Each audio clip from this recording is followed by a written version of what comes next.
Welcome back to Cool Clubs Reviews.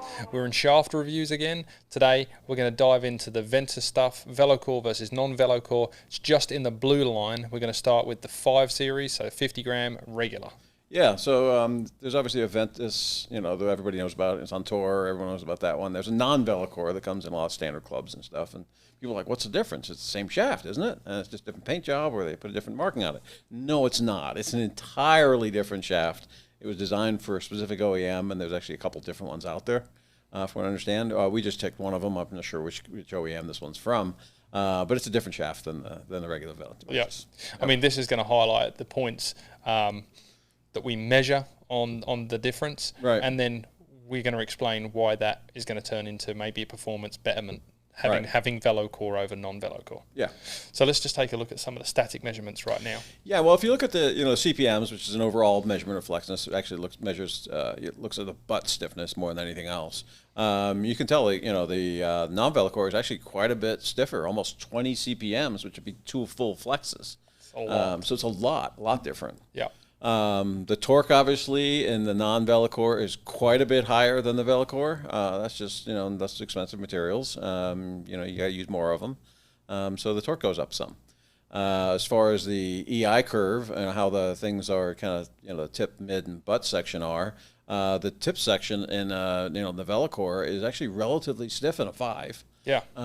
So, relative to most 5 shafts, it's a relatively low launching shaft. Yeah. Whereas, the non-Velocore here, quite a bit softer tip, and it's kind of a mid-high launching shaft, which really none of the standard Velocores are high launching. Yeah, we never saw anything right in the mid-high. Yeah, even the red is kind of a mid-launching shaft. So this non-Velocore is a totally different animal. And those playability numbers at the end there? Yeah, they're relatively close, right? So even though it measures 20 cycles softer, you think 2 full flexes. Well, we're kind of seeing more like a half a flex. Yeah. Because it's lower torque, it's stiffer tip, it's just a different animal. And this is where the confusion might come in. You walk into a store, right. There's a $350 option, and right. there's a $0 option, and they look the same. Right. So you're like, okay, well, I can play either one, right? Yeah, and overall, what Fuji's done with this, and this is what all manufacturers do to some extent, as you start using better materials, you can lower torque quite a bit more and still keep the weight down. The downside to that is it feels a little stiffer and stuff. So my guess is the Velocore name has something to do with making it feel better. So there's some other materials they got that's kind of helping to make up for the fact that the torque is quite a bit lower. So if we just hone in on 2 numbers, right?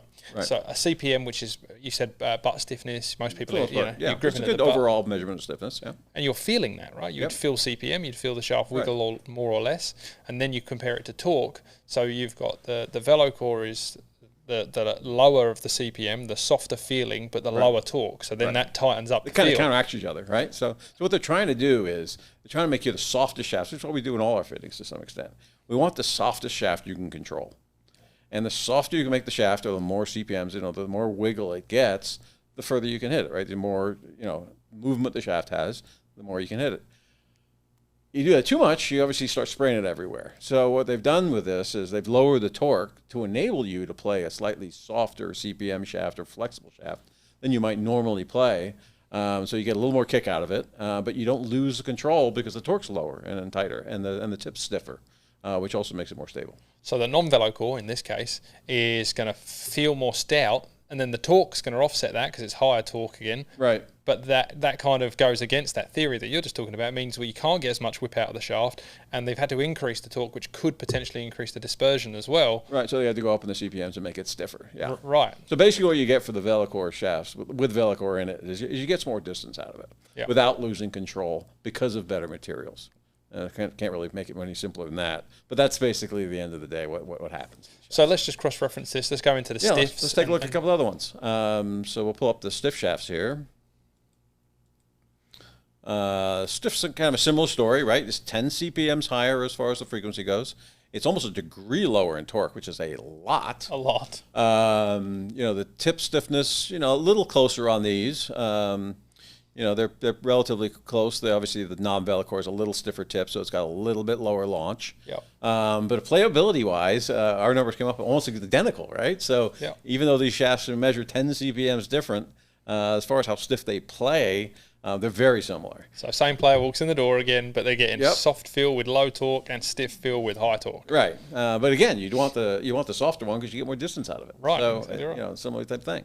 Well, let's fingers crossed that it carries across to the X. Yeah, we now. haven't looked at this yet, so we might get surprised by this one. I'll go backwards on this, but I doubt it. So in the X Flex, which this is obviously a 7X, so this is a pretty stout beast right here. Yeah. Non-Velocore is, again, 15 CPMs higher in torque. It's over a degree lower in torque. Yeah. And, it plays, relatively similar. This is within a half a Flex anyway, so this is the same person probably can play these two clubs.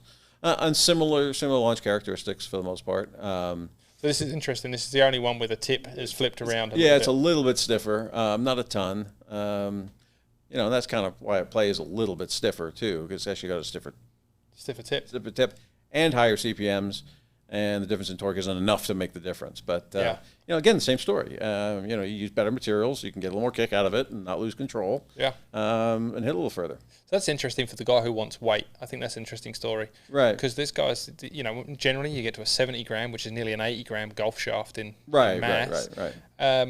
You want that to feel good. You don't want it to feel like a blunt, rod. It wants to have some lower torques for the control for sure, which is a byproduct of more material, generally speaking. But then the lower CPMs will actually start to feel good at that weight.